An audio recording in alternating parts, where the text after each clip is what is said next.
We didn't talk last week, but we're talking this week. We talk most weeks.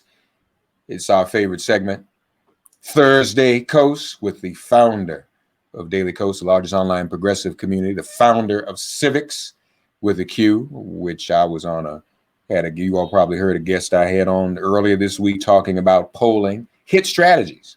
And I even was suggesting hit strategies collaborate with Civiqs and do some polling as they poll Gen Zers and millennials. He's also the host of the new and popular podcast, the largest podcast. I love how you oversell me. The Brief. Markos Moulitsas is here with us. Hey, buddy, how are you? I'm doing great. Thank you so much. It's always such a pleasure.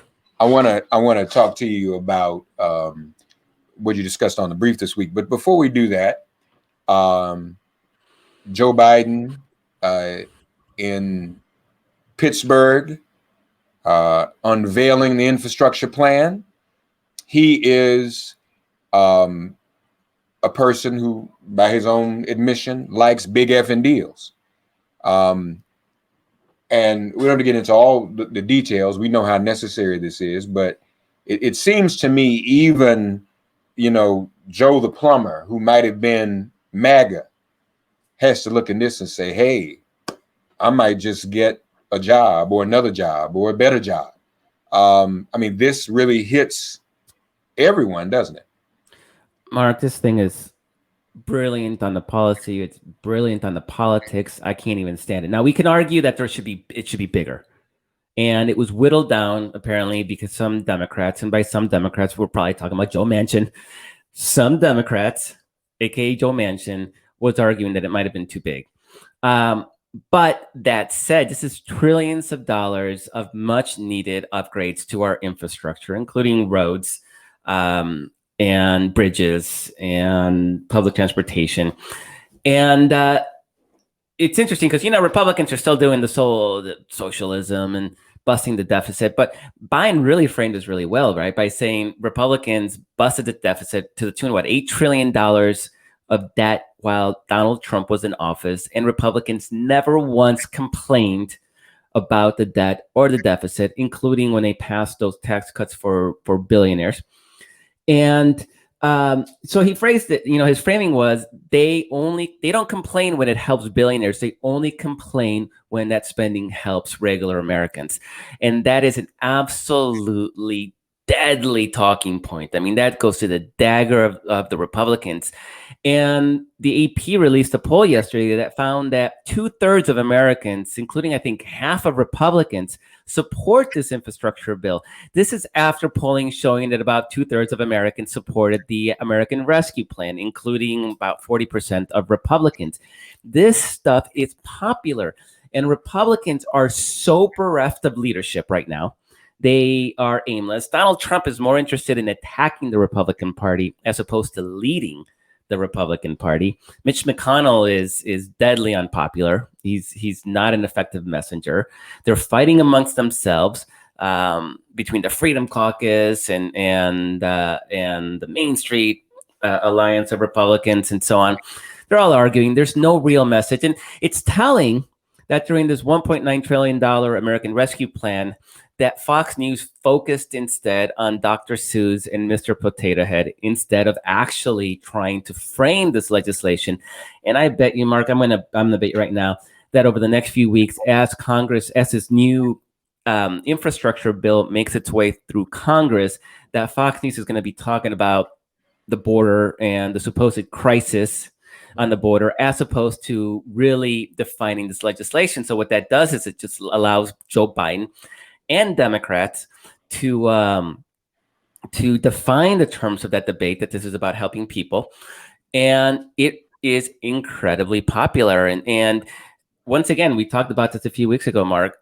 Republicans gave Democrats a gift by unanimously opposing the rescue plan. And I wouldn't be surprised if they do the same once again with this spending bill. And so Democrats can come in and say, this is it's all because Democrats were elected. And I think that's going to put Republicans on the defensive next year during the midterm elections, even in safer Republican seats. Because what's that North Carolina a-hole Congressman Cawthorn?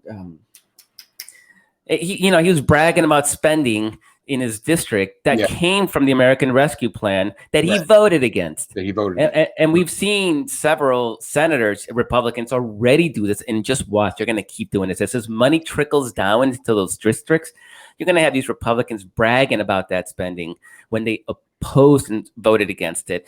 And in the past, they may have gotten away with it. But I think there's too many people paying attention. You have, Twitter and Facebook, and you have means of communicating and reaching people with the actual truth of the matter.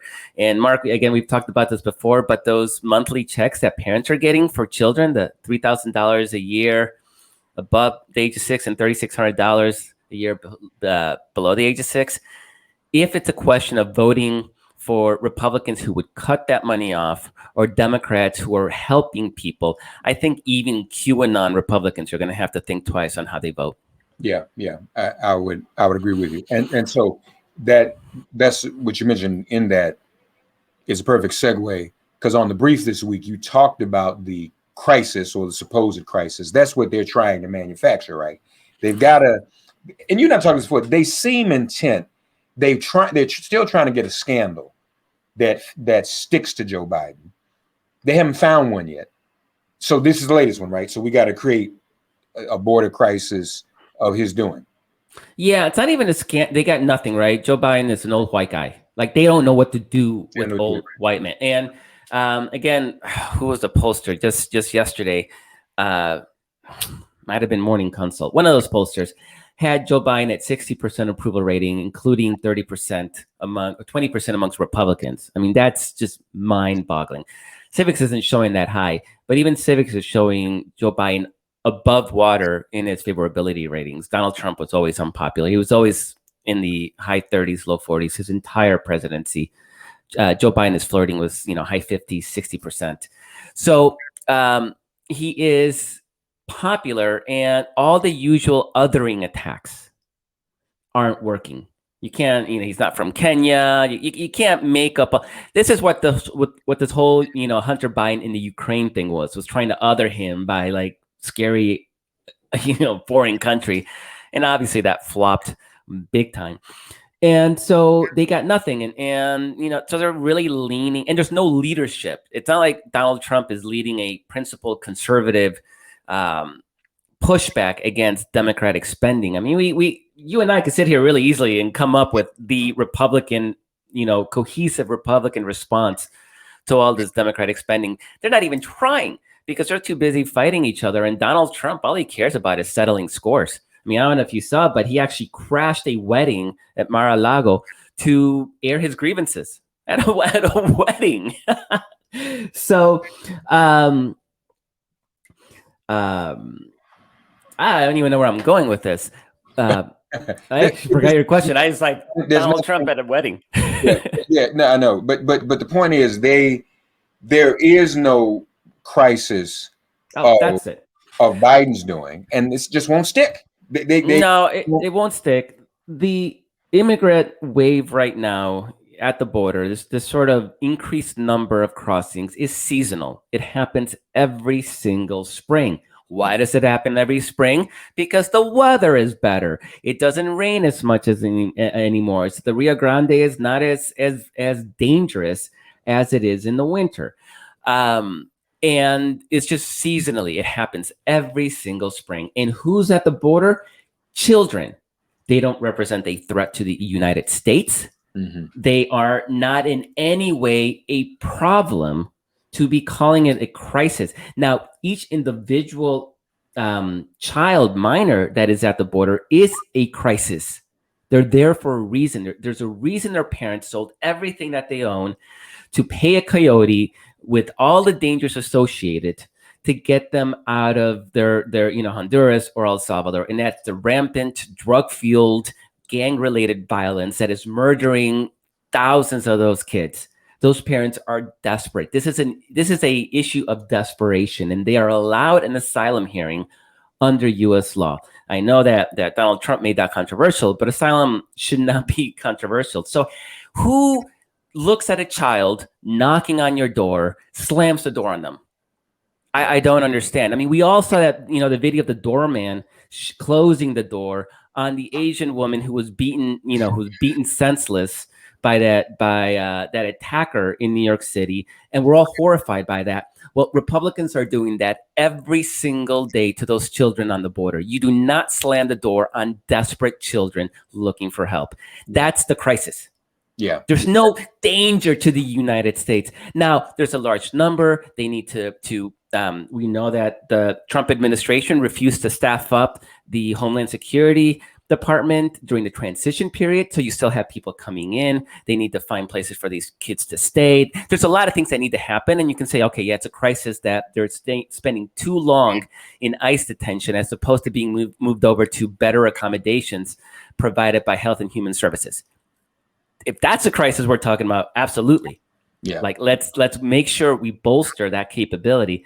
But kids knocking on our southern border, on our door, asking for help, how is that a national crisis? Only in Republican minds is children asking for help a bad thing. Those Republicans are like that doorman shutting the door. Yeah, no, that's a very apt analogy, Markos. But that's politics. They've got to find some foil. They've got to find some way because they don't work. They don't do anything. They're not promoting any policy whatsoever. They didn't even have a platform. They didn't even bother having a platform this last election. They can't even pretend to have an ideology anymore. Right. So this is what they're doing to take advantage of that, and it is it's truly shameful. You something else that you and I have talked about. And this is a follow-up to what you're saying about Manchin and the only problem we know in the Senate. But there's someone else, and you actually finally wrote her up pretty strongly. And that's Sinema from Arizona. What she still doesn't get. What does she think? There's the problem with Sinema isn't that she's being too conservative. I mean, we can look at Joe Manchin. We can look at his state. We can see, okay, that's a state that Trump won by 30 to 40 points. We shouldn't have a Democratic senator from West Virginia. It is a gift to us. And yeah, Manchin is a pain in the butt, but at least we have a chance at getting stuff through with Manchin. We wouldn't if it was a Republican-held seat, right? So it's a necessary pain in the butt, and I'm willing to cut Manchin some slack.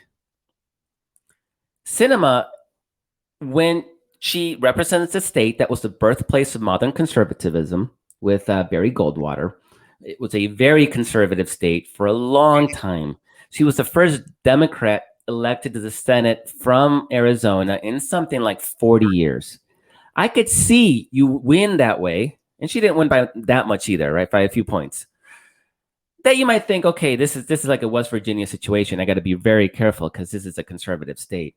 But what we've seen since then is a massive increase in Democratic performance. American Indians, particularly Navajo Nation, and Latinos came out in record numbers. The suburbs are, and Arizona has ginormous suburbs. The suburbs are shifting because of the college-educated white women that we've talked about before. There's a shift going on the way. Joe Biden won Arizona. Not only did Joe Biden win Arizona, but Mark Kelly, running on an explicitly liberal platform, won relatively easily.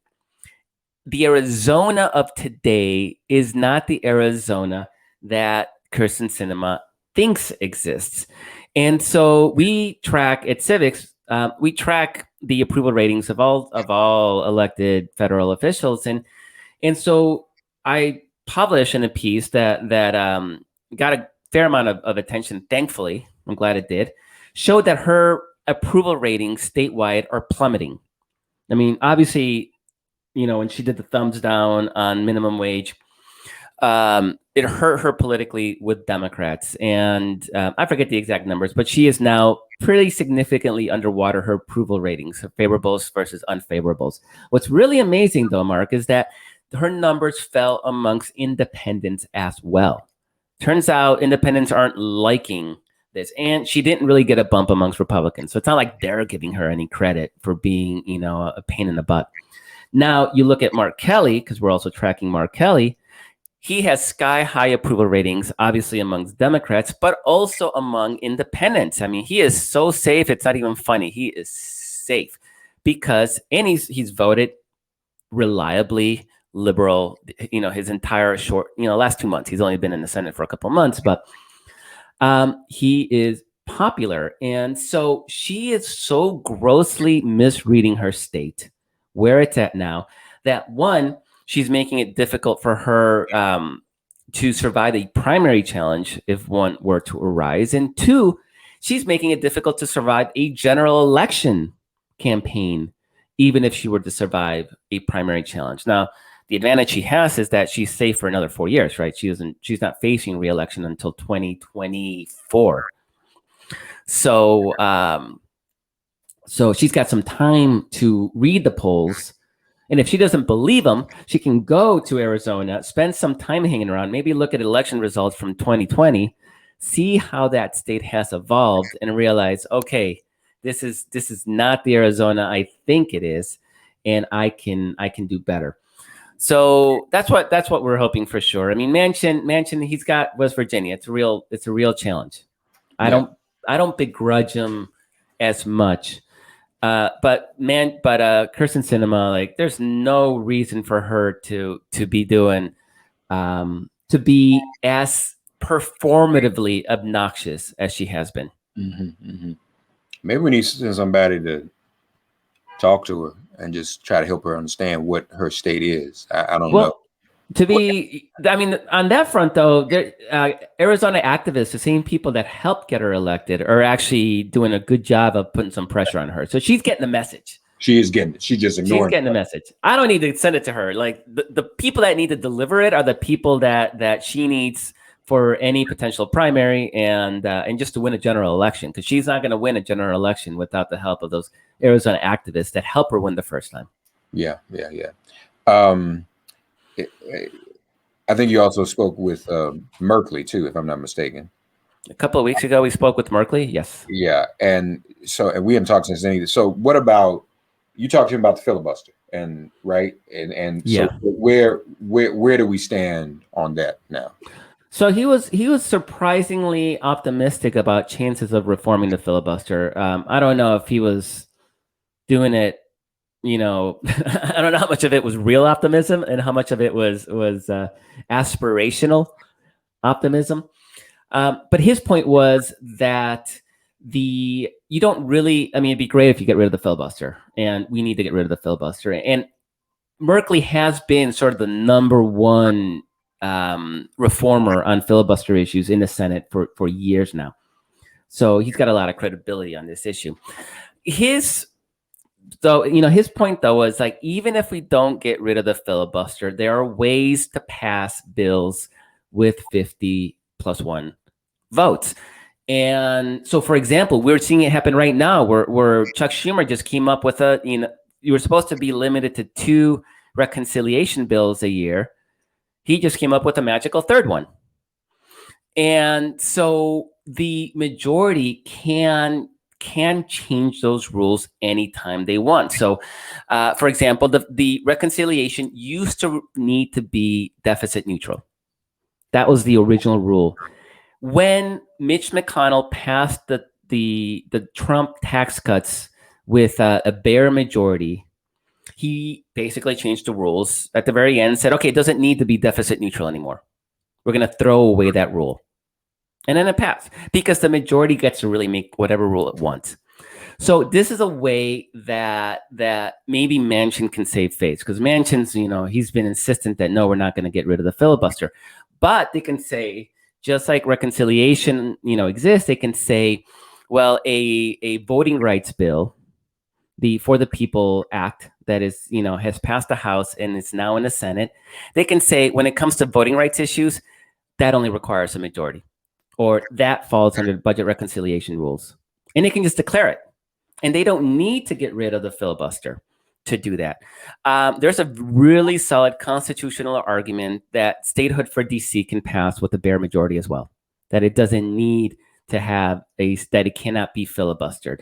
So his whole thing was like, let's get rid of the filibuster because it's a piece of crap, obviously. And we even heard Joe Biden call it a relic of a Jim Crow era. But even if they don't, there's ways they can pass things with 50+1 votes that don't require getting rid of the filibuster. So it's not all dire. And the thing is, were those rules designed to be, rewritten that like that? No. Was the filibuster designed to be used dozens of times a year? Absolutely not. And we went decades where it would be used once or twice, almost always for civil rights legislation. But it was always considered a extreme measure of last resort. And the way that it has been used recently is ahistorical. It's atypical. And so as long as you're within the rules of the chamber and changing those rules is within the rule of is within bounds of what they're allowed to do, then it sounds that they're willing to do it. Yeah. Well, let's hope so. The new Georgia voting rights legislation. I mean, here's a man in Governor Kemp who literally promoted and got a law passed to keep him in office because there was no way, fair and square, that he could beat Stacey Abrams a second time. He would no longer. He's still not going to. Okay. Even with all the restrictions. So, I mean, first of all, a lot of this stuff is going to be litigated. So we still don't know how much of it will stick. I mean, banning handing out water bottles to people standing in line is so grossly gross that I can't imagine any court upholding that. There's just no rationale for doing that other than to make it more painful to vote. There's a chance that all of this gets superseded. If the Senate passes the For the People Act, it actually would probably overrule most of these restrictions. So it is absolutely imperative that the Senate act. And I know Joe Manchin's kind of saying that we need Republican votes to pass it. We'll see what happens in the end. Manchin will Manchin, but in the end, I hope he does the right thing on that. But besides that, I think the situation in Georgia has changed right now. There's a realization with core Democratic constituencies, including young Georgians, communities of color, the Black vote, which is as massive as it is, that we can win in Georgia, right? I think Warnock winning was a best thing that happened to Georgia. It might even be the best thing that happened to the U.S. Senate in decades, but it's the best thing that happened to Georgia politically because it sent the message to those communities that if they turn out, they can win. And they know that these restrictions are happening, right? This is all being messaged. And so I am actually confident that it may actually backfire and piss people off enough that it may goose turnout, that it may actually increase turnout. We've seen that happen before, where restrictions backfire because it just sends a message that says they're afraid of you. They know they can't win if you turn out and vote. And then that gives you even more reason to want to turn out and vote. And then you have Stacey Abrams and Raphael Warnock on the same freaking ballot. I mean, is that not the dream ticket of dream tickets? Right. No, you're right. That's exactly what happened in 2012. When they were trying to suppress our vote, it inspired more people to get out and vote. So I think you're right. Yes. It is a dream ticket. I mean, I don't know if I'm right. I'm hopeful, but I really would rather that the Senate pass the For the People Act so that we don't have to worry about it. Yeah, well, they should, and there's no excuse. Manchin, there's no excuse for that. Manchin, the For the People Act has to be passed. Manchin, talking to you. You mentioned what happened with the Asian woman. I think what the security guard did was as bad as the man who stomped her. Just to close the door in the way he did was just brutal, unbelievable. And so we're seeing that, and then we've got this Derek Chauvin trial. Some of this stuff is it's just elementary. There's a video of him killing George Floyd. What is the trial for? I mean, you need a trial because it's constitutionally protected. But every witness they've had and there's been a few, has basically said this was murder. Yeah. And so if you're the jury and you're looking at witness after witness after witness after witness, not to mention the video talking about how this was murder, it was unnecessary. I think that the paramedic was amazing, right? Saying like she wanted to help and she wasn't allowed. Like, why would they not allow the paramedic to help? I mean, it just boggles the mind. It was a counterfeit bill, for Christ's sakes. Yeah. And then all of that, and what's going to be Derek Chauvin's defense? He felt threatened, or there is none. So I can't. If there's justice in this country, and of course we know that that's a questionable question, right? I mean, it's not as easy as an answer as it should be. This should be an open and shut case.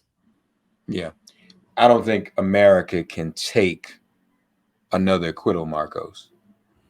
I don't think that just can't happen. People not on the evidence. It's just clear. I mean, it's just too easy. And if people think last summer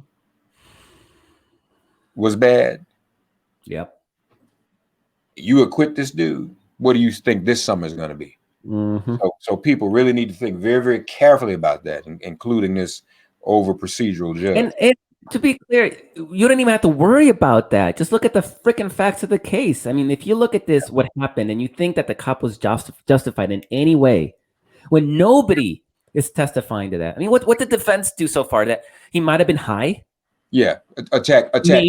Maybe he was high. That's what they do. They attack the deceased. That's Who what gives they a do. shit? Mm-hmm. I mean, that he might have been high. Right. I'm looking at Civiqs too. Black Lives Matter, as of a few days ago, 47% of those polled at civicswithaQ.com support it, 40% oppose it. That's kind of holding steady for a minute, right? Yeah. Yeah. I mean, if there's an acquittal, I think you'll see that move very quickly again. What you've seen is that the right wing has consolidated in opposition. So support for Black Lives Matter has certainly gone up since those horrible weeks, when you had just a string of murders of Black Americans, including Floyd. And at the time, a lot of Fox News viewers had no opinion, right? So they were, if you look at that chart, they were sort of undecided on it. Then Fox News came in and said, these people are communist and scary and they want to go to the suburbs, and, they did their thing. Yeah. So they consolidated that support against Black Lives Matter. But it still has majority support. It actually has majority support amongst independents. Mm-hmm. I mean, at a certain point, Republicans don't matter anymore. At a certain point, you have to realize that you're not going to change them. They're trapped in Fox News land. They're trapped with Q conspiracies. You are not going to change them. Who can you move? And some of those independents, which are people who don't really pay attention to politics that much. Yeah. That's the real battleground. And when it comes to those independents, when it comes to young Americans, sort of the future of the country, Black Lives Matter has a lot more support. Last at 52% in June of last year. And this is just April. So we'll see what happens. And I think Marco's right. Those numbers will jump again if this trial is not handled in the proper way. So we will see what happens. Check out The Brief, folks, every week. It's on YouTube and it's a podcast. Check out civicswithaQ.com. And as always, subscribe to and check out DailyKos. Thank you, buddy. Thank you, Mark. And everybody, please keep wearing your masks. We're so close to the end. Just 6 more weeks, and a lot of us, the majority of us are going to have the vaccine. We're so close. Get the vaccine. I think anybody watching this, listening to you, Mark, is going to get the vaccine. But keep wearing those masks. We're not out of the woods just yet, and we may be seeing a third wave, which is just ridiculous given how close we are to the end. Like, we're almost there. Almost. Thanks, Markos. Thank you very much.